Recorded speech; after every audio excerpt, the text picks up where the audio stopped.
Hello everyone, how are you doing? This is MD Tech here for another quick tutorial. In today's tutorial, I'm going to show you guys how to go about deleting or uninstalling apps on your Android smartphone. So this should hopefully be a pretty straightforward process here, guys. And without further ado, let's go ahead and jump right into it. So all you have to do is just slide up on your home screen, and then you see your apps listed here.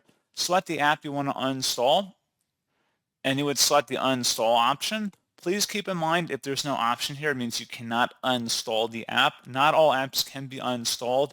There are more complex ways of doing that sort of action, but that's beyond the scope of this video. This is more so if you have third-party apps you've installed on your own and you just would like to remove them. This is a pretty easy way of how to do it. So pretty straightforward process on that, guys. And as always, thank you for watching. I do hope I was able to help you out, and I do look forward to catching you all in the next tutorial. Goodbye.